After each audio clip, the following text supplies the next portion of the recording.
کپڑے پر منی یا کوئی دوسری رطوبت لگ جائے، منی سے مراد سیمن ہے، تو اتنی جگہ پانی سے دھو کر نماز پڑھ لینی چاہیے، خواہ اس کا نشان باقی رہے۔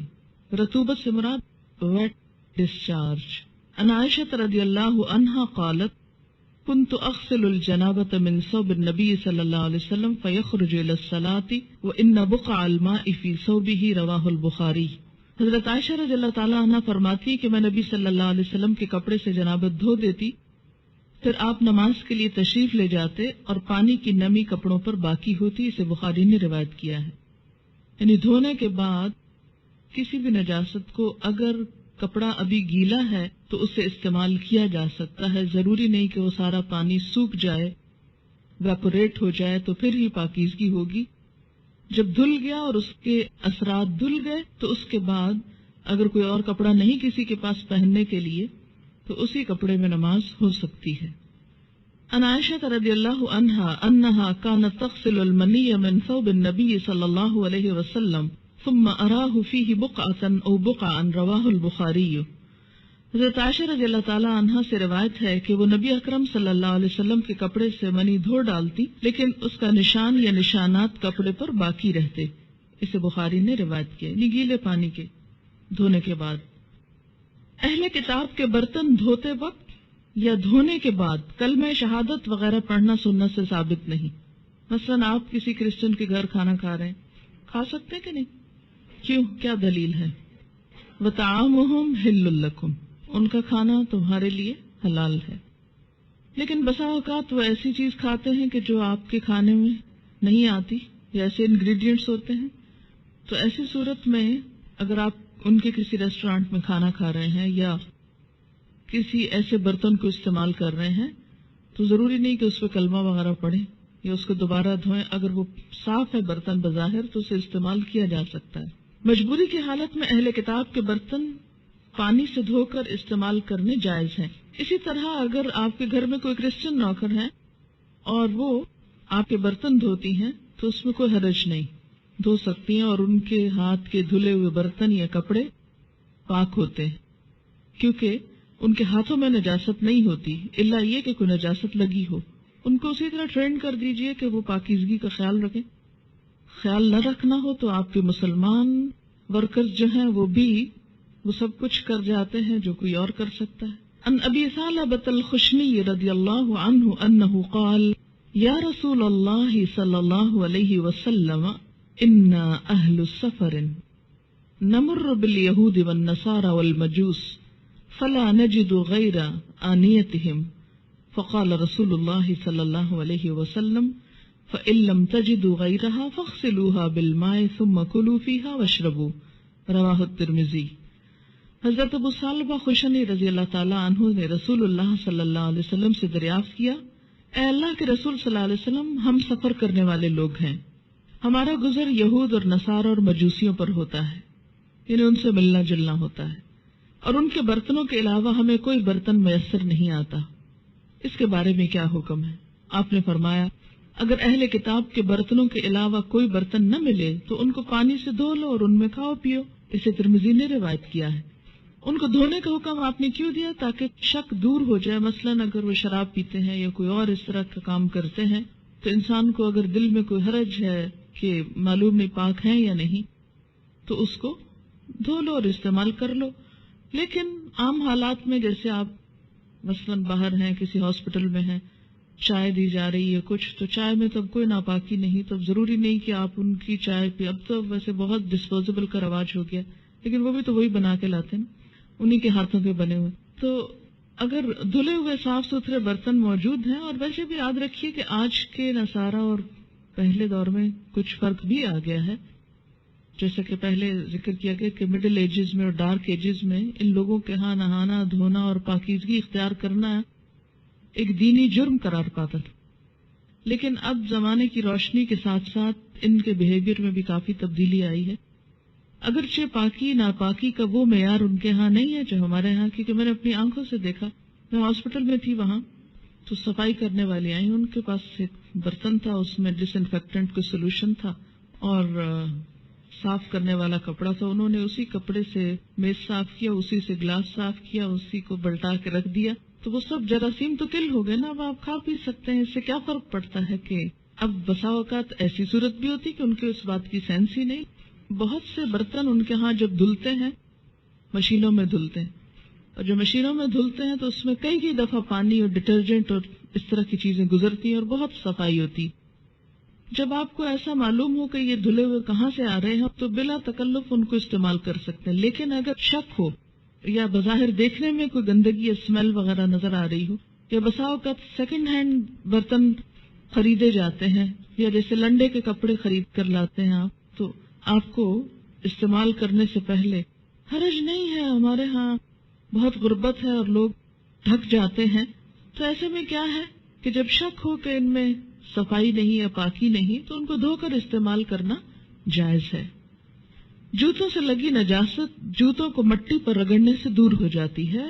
تھوڑا آگے جا کر اگر صاف مٹی تھی تو اس پر گزرنے سے خود بخود جوتا صاف ہو جائے گا اور پاک ہو جائے گا. پانی کے علاوہ پاک مٹی بھی گندگی اور نجاست کو دور کر دیتی ہے. عن ابی سعید رضی اللہ عنہ ان النبی صلی اللہ علیہ وسلم قال اذا جاء احدكم المسجد فليقلب نعليه فلينظر فيهما فإن رأى خبثا فليمسحه بالأرض ثم ليصلي فيهما. رواہ احمد و ابو داود. حضرت ابو سعید رضی اللہ تعالیٰ عنہ سے روایت ہے کہ نبی اکرم صلی اللہ علیہ وسلم نے فرمایا جب کوئی آدمی مسجد میں آئے تو اپنے جوتے پلٹ کر دیکھ لے، اگر جوتوں میں غلاظت لگی ہو تو انہیں زمین پر رگڑ کر صاف کرے، پھر انہی جوتوں میں نماز پڑھ لے. اسے احمد اور ابو داود نے روایت کیا ہے. یہ بھی مخصوص حالات کے تحت ایسا کرنا ہوتا ہے بسا اوقات کہ مسجد ایسی جگہ پر ہے جہاں کوئی دری نہیں، کوئی صف نہیں، کوئی کارپٹ نہیں، کوئی بھی ایسی چیز نہیں کہ جس پر جوتے اتار کر نماز پڑھی جا سکے. سیدھی صاف زمین پر ہی نماز پڑھنا ہوتی، اور زمین یا تو گیلی ہے، ٹھنڈی ہے بہت مثلا، یا یہ کہ وہ بہت سخت گرمی ہے اور بہت تپش ہے، اور بہت دیر تک کھڑے ہونا ایسی حالت میں بغیر جوتے کے بہت مشکل ہے، یا کوئی ایسی جگہ ہے جہاں آپ سیدھی صاف زمین پر نماز پڑھ رہے ہیں، کوئی بھی چیز آپ کے پاس بچھانے کی نہیں. بات یہ نا کہ ہم تو ایسی جگہوں پر بڑی آسانی سے بہانہ کر کے کہ جگہ ہی نہیں تھی ہم کہاں نماز پڑھتے اس لیے نماز ہی نہیں پڑھتے. لیکن جن لوگوں کو یہ معلوم ہے کہ ان الصلاۃ کانت علی المؤمنین کتابا موقوتا، کہ نماز مومنوں پر وقت کی پابندی کے ساتھ فرض کی گئی ہے، تو وہ پھر وقت کی پابندی کو ملحوظ خاطر رکھتے ہوئے ہر جگہ پر نماز پڑھ لیتے ہیں. ہمارا ایک اور تصور بہت عام ہو گیا کہ جب تک جائے نماز نہ بچھائی جائے زمین پر اور صاف فرش پر شاید نماز ہی نہیں ہوتی. ایسی بات نہیں ہے. صاف فرش ہو، مٹی کی جگہ ہو، ساری زمین جو ہے وہ پاک ہے، الا یہ کہ کوئی نجاست سامنے نظر آ رہی. تو ایسی صورت میں اگر کبھی بھی مثلا بچے کھیلنے کو گئے ہیں، پلے گراؤنڈ میں اور وہاں کوئی مصلی نہیں، صرف گھاس ہے یا مٹی ہے، اس پر اگر نماز پڑھنا چاہیں اور جوتے نہیں اتارنا چاہیں، اس ڈر سے بھی بعض اوقات نہیں اتارتے کہ کوئی پیچھے سے چرا کے لے جائے گا، تو ایسی صورت میں جوتوں سمیت بھی نماز ہو جاتی ہے. صرف شرط یہ ہے کہ جوتے صاف ہوں اور ان کی صفائی ضروری نہیں کہ پانی سے دھو کر کی جائے، صاف مٹی پر چلنے سے جوتا صاف ہو جاتا ہے. اور اس کے لیے آپ نے کیا فرمایا کہ پلٹ کر دیکھ لو. صرف یہ شرط ہے کہ نماز پڑھنے سے پہلے جوتا الٹا کے دیکھ لیا جائے کہ کوئی بظاہر نجاست تو نہیں. اگر کچھ تھوڑا بہت نظر آئے، شک پڑے، تو دوسری زمین پہ رگڑ کے اس کو صاف کر لے اور پھر اسی میں نماز پڑھ لے. یہ ہمارے دین کی ایک سہولت ہے، خوبصورتی ہے. اگر ان سہولتوں کو استعمال کیا جاتا تو ایک بہت بڑی اکثریت نماز نہ چھوڑتی. آج نماز چھوڑنے کی بہت سی وجوہات میں ایک وجہ یہ بھی شامل ہو گئی کہ ہم نے پاکی ناپاکی کے مسائل میں اتنی سختی برتی، جائز رخصتوں سے فائدہ نہیں اٹھایا، جس کے نتیجے میں لوگوں پر پاک ہونے کا تصور ہی گراں گزرنے لگا، اس کی ضرورت ہی کم ہو گئی، یہ بہت مشکل ہو گیا، اور نتیجتاً نماز ہی چھوڑ کے بیٹھ گئی. کیونکہ جب دل میں یہ شک آ جاتا ہے نا کہ پتہ نہیں نماز ہوئی کہ نہیں ہوئی، تو پھر شیطان کیا کہتا ہے جب ہونی نہیں تو پڑھنے کی کیا ضرورت ہے، اس سے اچھا پڑھو ہی نہ. تو یہ ایک سبب بن گیا نماز چھڑانے کا. اس لیے اللہ کے رسول صلی اللہ علیہ وسلم سے بڑھ کر نہ کوئی پاکیزہ تھا نہ ہو سکتا ہے. جو کچھ آپ نے بتا دیا اسی میں ہماری بھلائی ہے. جو پابندی آپ نے لگائی وہاں رک جانا ہے، جو سہولت آپ نے دی اس کو استعمال کرنا ہے تاکہ فرض نہ چھوٹے.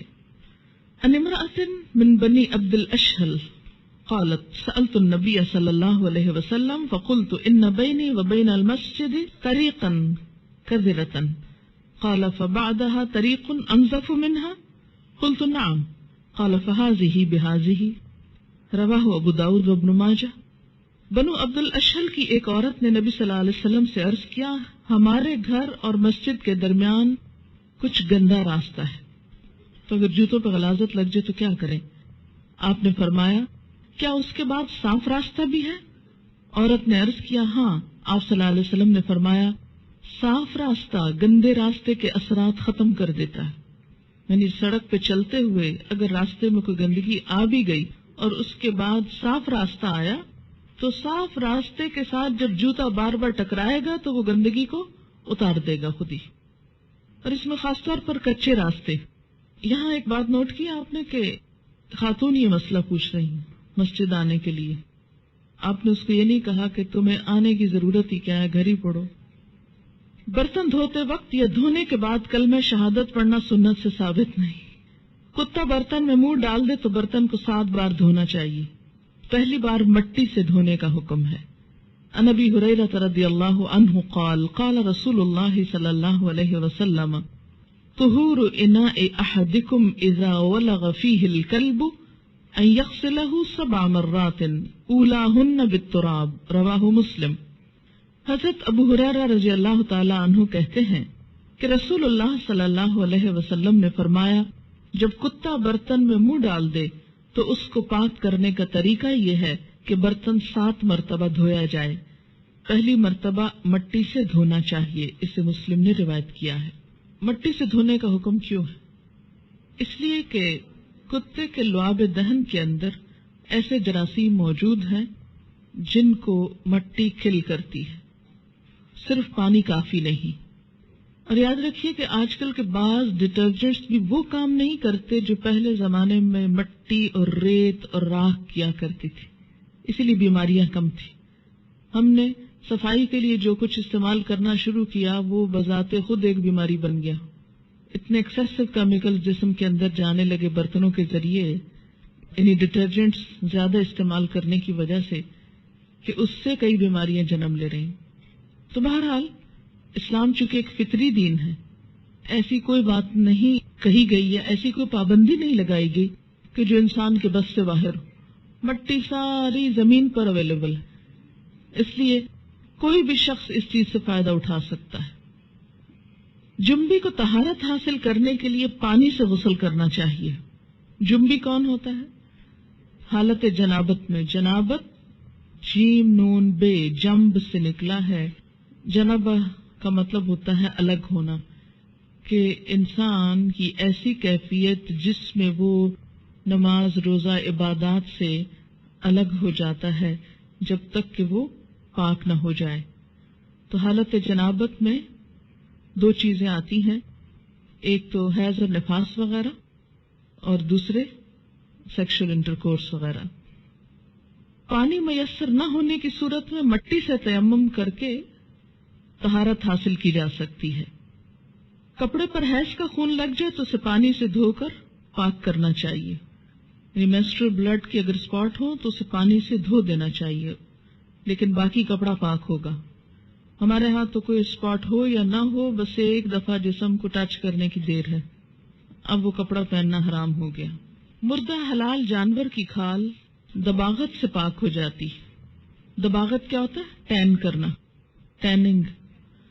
ان میمونہ رضی اللہ عنہا قالت مر علی النبی صلی اللہ علیہ وسلم رجال من قریش یجرون شاة لهم مثل الحمار فقال لهم رسول الله صلی اللہ علیہ وسلم لو اخذتم اہابها قالوا انها میتة فقال رسول الله صلی اللہ علیہ وسلم یطہرها الماء والقرض، رواہ احمد و ابو داود۔ حضرت میمونہ رضی اللہ تعالی عنہا سے روایت ہے کہ نبی اکرم صلی اللہ علیہ وسلم نے دیکھا قریش کے کچھ لوگ مری ہوئی بکری کو مرے ہوئے گدھے کی طرح کھینچ کے لے جا رہے ہیں، گھسیٹتے جا رہے ہیں۔ آپ صلی اللہ علیہ وسلم نے فرمایا اگر تم اس بکری کا چمڑا اتار لیتے تو اچھا تھا، یعنی کھال استعمال کر لو، اس کا جو اوپر کا حصہ ہے۔ لوگوں نے عرض کیا یہ مردار ہے، تو ان کا خیال یہ تھا کہ چونکہ مر گئی ہے بکری اس لیے اس کی کھال بھی حرام ہو گئی۔ آپ صلی اللہ علیہ وسلم نے فرمایا چمڑے کو پانی اور کیکر کی چھال پاک کر دیتے ہیں۔ کیکر کی چھال کو پانی میں ڈال کر ابالا جاتا تھا، یعنی کیمیکل ٹریٹمنٹ ایک طرح کی ہو جاتی ہے اور پھر اس میں کھال ڈال دی جاتی تھی۔ اس سے کیا ہوتا تھا، اس کی ساری امپیورٹیز پاک ہو جاتی۔ دباغت رنگنے کو بھی کہتے ہیں، چمڑے کو رنگ کر پاک کیا جاتا تھا۔ تو یہ کیفیت دباغت کی کچھ بھی ہو سکتی ہے، کسی بھی طرح اس کو ٹریٹ کیا جا سکتا ہے جس سے اس کی امپیورٹیز جو ہیں وہ پاک ہو جائیں، تو بعد میں وہ کھال استعمال کی جا سکتی ہے۔ یہ جو دباغت ہے یہ کیا ہے، رنگنے کا عمل، کس سے، پانی اور کیکر کی چھال سے، یعنی کیکر کی چھال، چھلکا، یعنی اس کو پانی میں خوب بوائل کیا جائے، اس سے رنگ آ جاتا ہے، اس میں وہ کھال ڈال دی جائے اور اس کو صاف کر لیا جائے۔ پیشاب کی نجاست پانی سے دور ہو جاتی، زمین خشک ہو کر خود بخود پاک ہو جاتی۔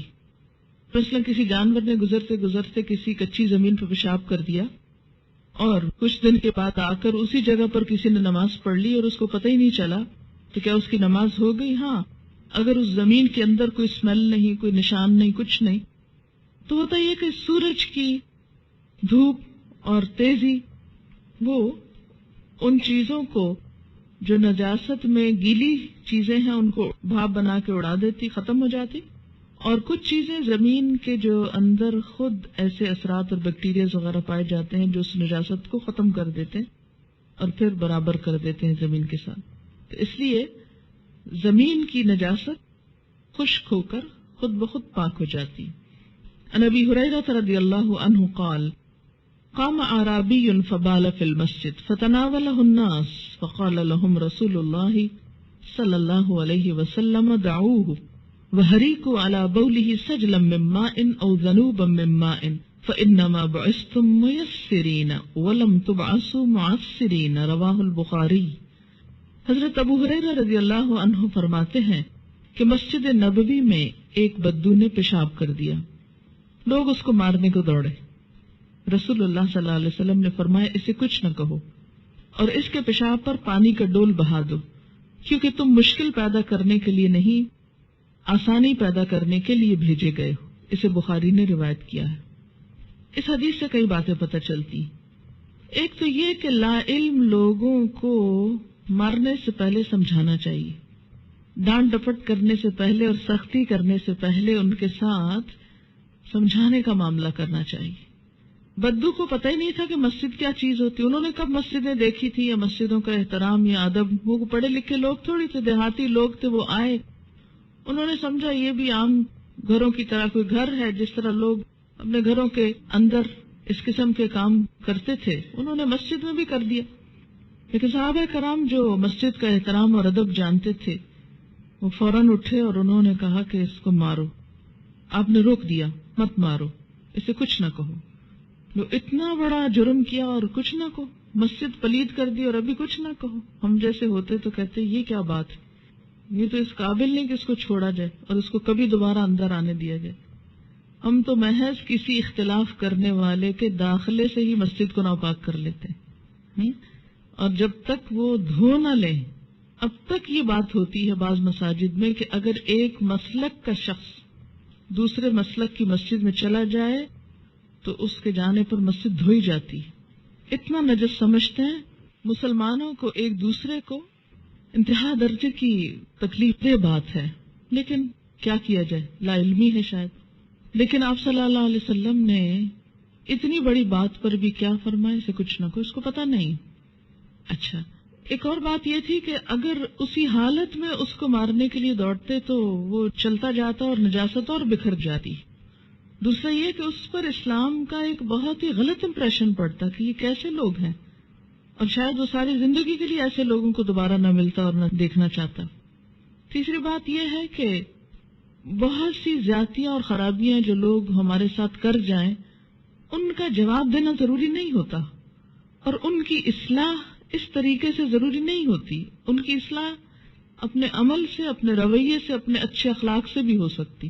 یعنی اگر آپ کے دل میں دوسروں کی خیرخواہی ہے اور آپ چاہتے ہیں کہ ان کی بھی بھلائی ہو جائے، تو اس کا طریقہ ضروری نہیں یہی ہو کہ آپ اس سے ڈانٹ ڈپٹ کے پیش آئیں۔ ہاں، ڈانٹ ڈپٹ وہاں ہونی چاہیے جو سمجھ چکے ہوں اور پھر نہ سمجھیں۔ وہاں آپ صلی اللہ علیہ وسلم نے کوڑے بھی لگوائے، ہاتھ بھی کٹوائے اور سخت سزائیں بھی دی۔ لیکن جو لوگ ابھی سمجھے ہی نہیں، جانتے ہی کچھ نہیں، ان کے ساتھ یہ رویہ درست نہیں، یہ حکمت کے خلاف ہے۔ آپ نے اس کی اصلاح کیسے کروائی کہ جب وہ پیشاب کر چکا تو آپ نے کہا پانی کا ڈول لے اور اس میں بہا دو۔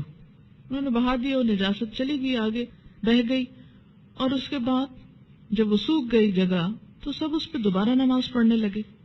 پھر فرمایا تم مشکل پیدا کرنے کے لیے نہیں، آسانی پیدا کرنے کے لیے بھیجے گئے ہو۔ دین مشکل کا نام نہیں، خود ساختہ پابندیوں کا نام نہیں۔ پینے والی چیز میں مکھی گر جائے تو اسے ڈبو کر نکال دینے سے مکھی کی نجاست دور ہو جاتی، مثلا پانی میں یا لسی میں یا کسی بھی ایسی چیز میں، الا یہ کہ وہ گرم چائے ہو ابلتی ہوئی اور اس میں گر جائے اور اس کے پر بکھر جائیں تو وہ پھر اور چیز ہے۔ لیکن ٹھنڈی چیز میں، ٹھنڈے نارمل پانی میں اگر مکھی گر گئی، ایک طرف لگا اس کا اور وہ اس میں ابھی تیر رہی تو اس کو پورا ڈپ کر کے اس کو باہر پھینک کے اس کو پیا جا سکتا ہے۔ کیوں؟ اس کی وجہ یہ ہے کہ ایک پر کے اندر اگر نجاست ہے تو دوسرے میں اسی کا توڑ موجود ہے۔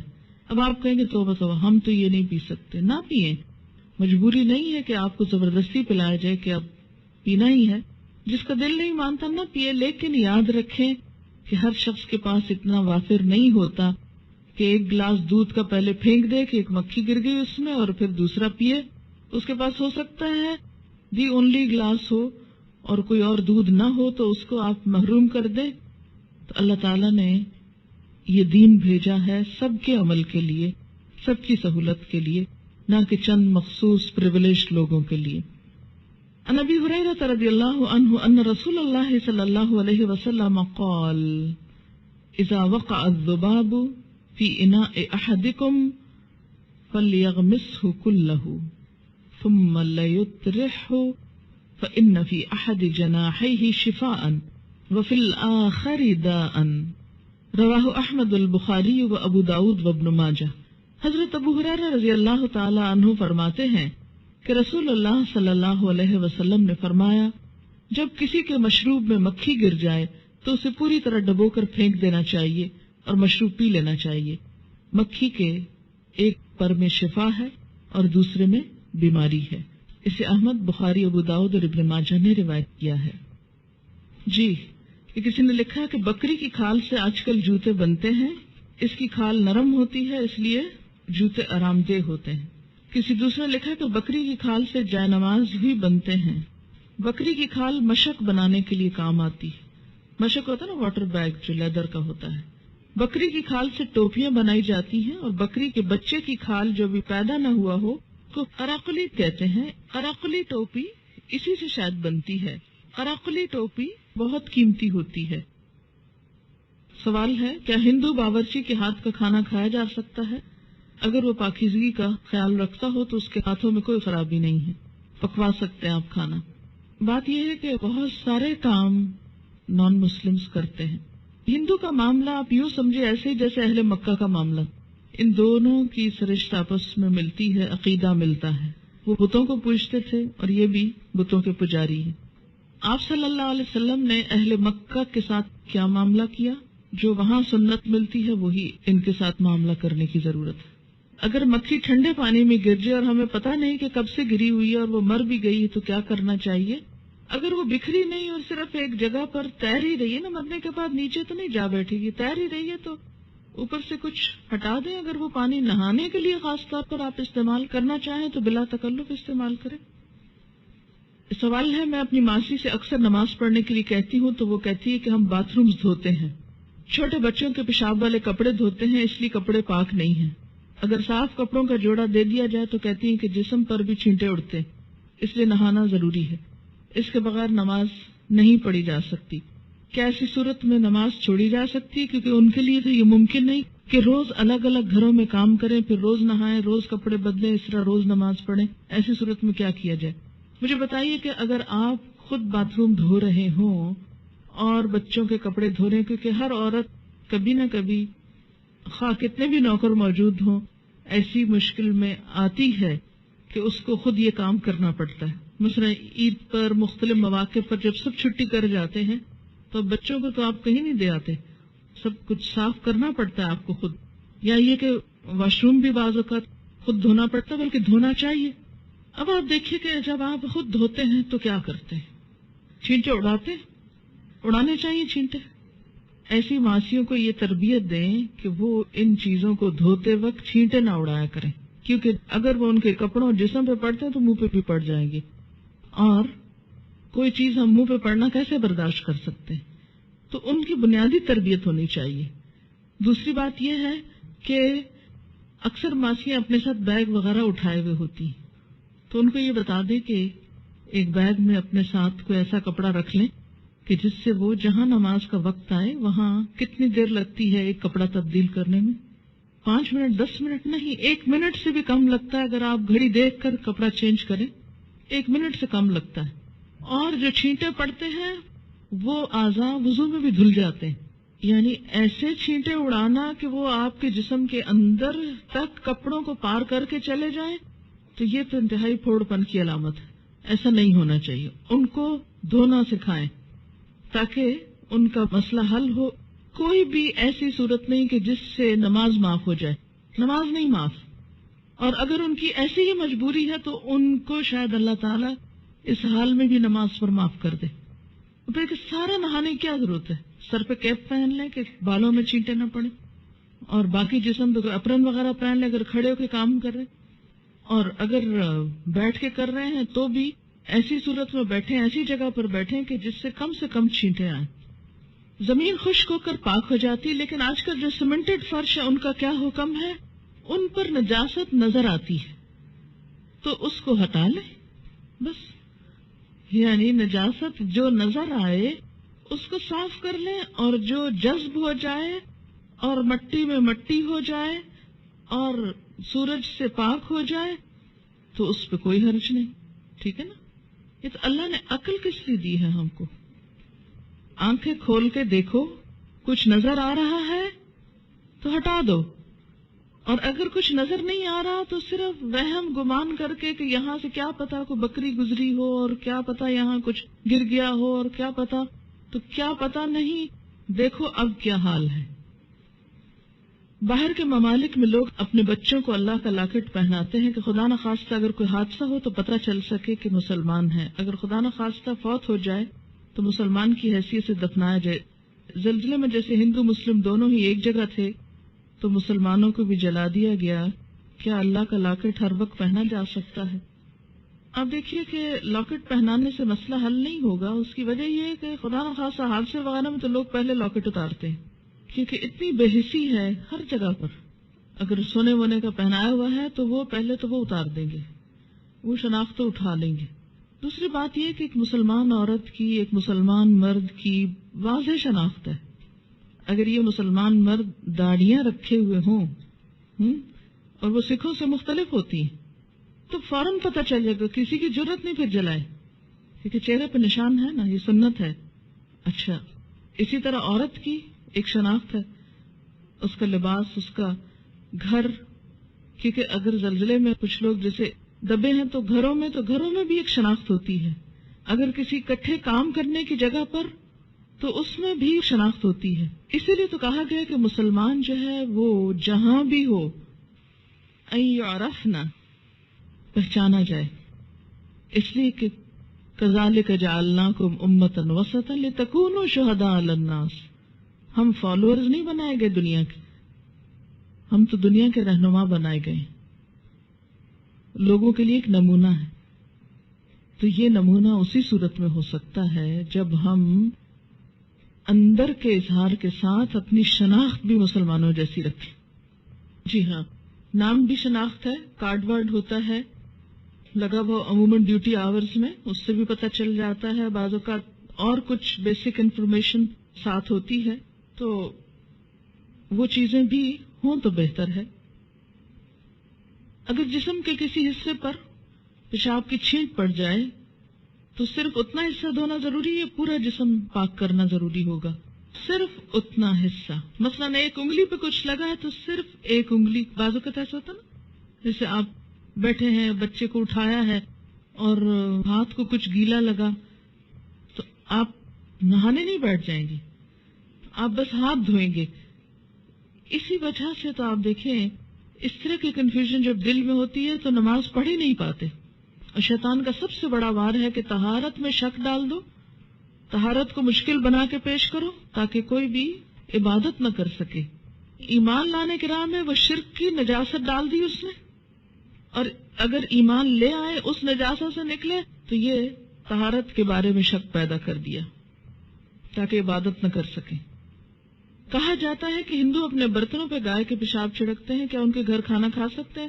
اگر آپ کو پتہ ہے کہ چھڑکتے ہیں تو پھر نہ کھائیے، اور اگر آپ جانتے ہیں کہ ان کے ہاں ایسی کوئی چیز نہیں تو سوکھی چیز کھا لیں، پکی ہوئی نہ کھائیں، معلوم نہیں کیا پکاتے ہیں.